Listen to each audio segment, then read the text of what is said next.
यहाँ पे आपको भूकंप के संबंध में बताएंगे कि कैसे भूकंप के बारे, जब भूकंप आता है तो क्या करना चाहिए, कैसे हम अपनी जान को बचा सकते हैं। आप लोग ध्यान से सुने।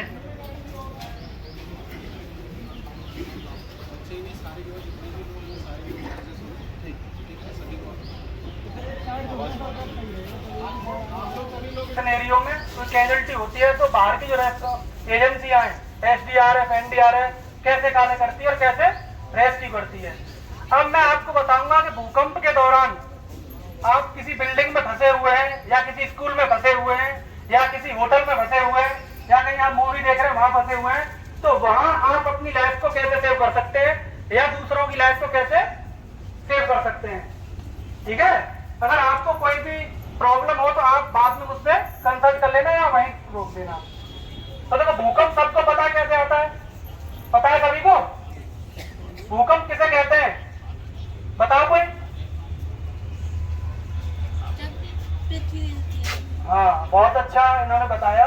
जब पृथ्वी की आंतरिक टेक्टोनिक प्लेट जब आपस में टकराती हैं तो पृथ्वी की बाहरी सतह पर जो कंपन हमें दिखाई देता है उसे क्या कहते हैं? भूकंप कहते हैं। भूकंप के हम सिनेरियो की बात करें तो हमारी इंडिया 5 जोनों में बांट रखा है हमारा देश, और ऐसे ही हमारा प्रदेश। तो जो हमारा NCR क्षेत्र आता है वो कौन सा आता है? जोन 4 में, जहां में। ठीक है ना? तो जैसे कि अभी हम बच्चों के सिनेरियो में बात करें, जैसे कोई बच्चा अपने क्लासरूम में है और वो सपोज करो 2 लड़के हैं, तो वो अगर अर्थक्वेक आता है, भूकंप आता है, तो अगर सबसे पहली हमारी कार्रवाई क्या होगी? तो हमें क्या ध्यान देना है? सबसे पहले हमें अपने सिर को प्रोटेक्ट करना है। आप किससे प्रोटेक्ट कर सकते हैं? वो आपकी डायरी हो सकती है, स्कूल बुक हो सकती है, स्कूल बैग हो सकता है। ठीक है ना? अभी हम आपको दिखाएंगे करके कि कैसे आपको अपने सिर को प्रोटेक्ट करना है। उसके बाद किसी मेज या कोई चेयर या कोई ऐसी चीज है उसको क्या करना है? पकड़ना है। समझ में आ रहा है ना? यही सेम चीज ऑफिस में भी है। अगर आप अपनी ऑफिस में कोई अर्थक्वेक आता है, कोई शॉक आता है, तो आपको क्या कार्रवाई करनी है? सबसे पहले, क्योंकि हमारी बॉडी के अंदर सबसे सेंसिटिव पार्ट कौन क्या है? सिर है। तो हमें सबसे पहले क्या करना है? अपने सिर को प्रोटेक्ट करना है। ठीक है ना? उसके बाद किसी भी चीज से अपने आप को होल्ड करना है। वो आपकी मेज भी हो सकती है या कोई वहां चेयर हो या कोई ऐसी वस्तु हो, बेड हो, तो आपको क्या करना है?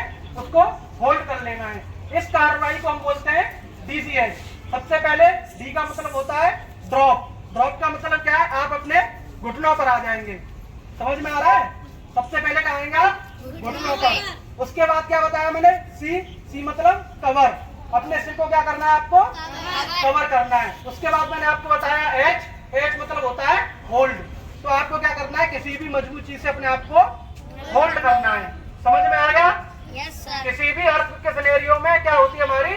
DCH की कार्रवाई। उसके बाद एक सिनेरियो और होता है कि किसी भी बिल्डिंग में हम ज्यादा लोग फंसे हैं। ये कब अप्लाई होता है? जब हम अकेले हों, 2 लोग हों, 3 लोग हों, 4 लोग हों। जब तक क्या है हम अपने आप को DCH की कार्रवाई से सेव कर सकते हैं। उसके बाद अगर हम ज्यादा किसी स्कूल की बिल्डिंग में सपोज अगर 100 लोग फंसे हुए हैं, तब हमारी कार्रवाई क्या होगी?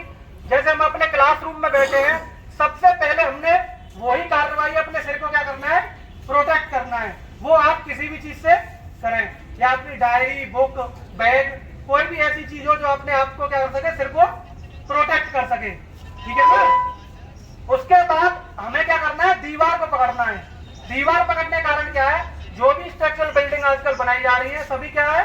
कॉलम और बीम पर बनाई जा रही है, जिससे क्या है? कभी भी बिल्डिंग अगर कोलैप्स होगी तो कोई भी दीवार के किनारे जो हमारा कॉलम बीम नहीं आएगा, वो V शेप अपना छोड़ के चलेगा या कोई ना कोई शेप बना देगा, जिससे दीवार के किनारे क्या होगी? हमारी चांसेस ज्यादा हो जाते हैं बचने के। तो हमें क्या जाना है? सबसे पहले दीवार के किनारे। और जो उस रूम का एग्जिट रूम है, जो उस जहां आप बैठे हैं किसी हॉल में या किसी रूम में, जो वहां का एग्जिट रूट है, वहां से दीवार के किनारे होते हुए एक लाइन में बाहर निकलना है। सबसे ज्यादा गलती हम कहा करते हैं, कोई भी ऐसा सिनेरियो होता है तो पैनिक होते हैं, और पैनिक होते ही उल्टा सीधा भागना शुरू कर देते हैं। ये कार्रवाई हमें नहीं करनी। सबसे पहले हमें अपने सिर को प्रोटेक्ट करना है। उसके बाद अगर 10-20 लोग हैं तो कॉर्नर में जाएंगे, अगर 100-200 लोग हैं तो दीवार, क्योंकि कॉर्नर में आना संभव नहीं है अगर 100-200 लोग हैं। अगर 10-5 लोग हैं तो हम कहाँ जाएंगे, कॉर्नर में, और नहीं अगर ज्यादा संख्या में है तो हम कहाँ जाएंगे, दीवार के किनारे हमें चले जाएंगे, सिर को प्रोटेक्ट रखेंगे, जो हमारा एग्जिट रूट है उससे कहा बाहर निकलेंगे। और ध्यान रखना है जब भी हम गैलरी में आए, जब तक हम बाहर आते हैं, जब तक हम बाहर निकलते हैं, तब तक हमें दीवार के किनारे ही सट के ही चलना है। और मैं आपको बता दूं, कोई भी बिल्डिंग बनती है तो उसमें डीएम प्लान होता है, उसमें बताया जाता है कि हमारी बिल्डिंग का एस्केप रूट कौन सा है और कोई भी अर्थक्वेक के सिनेरियो में सेफ जोन हम कहाँ बनाएंगे। तो हमें उसी एस्केप रूट को फॉलो करते हुए, या नहीं पता तो दीवार के किनारे चलते हुए हमें अपना कहाँ आना है, सेफ जोन में।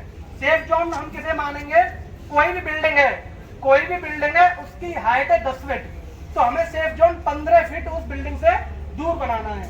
जितनी भी हाइट है उसका 1.5 का मल्टीपल, समझ में आ रहा है, 1.5 गुना।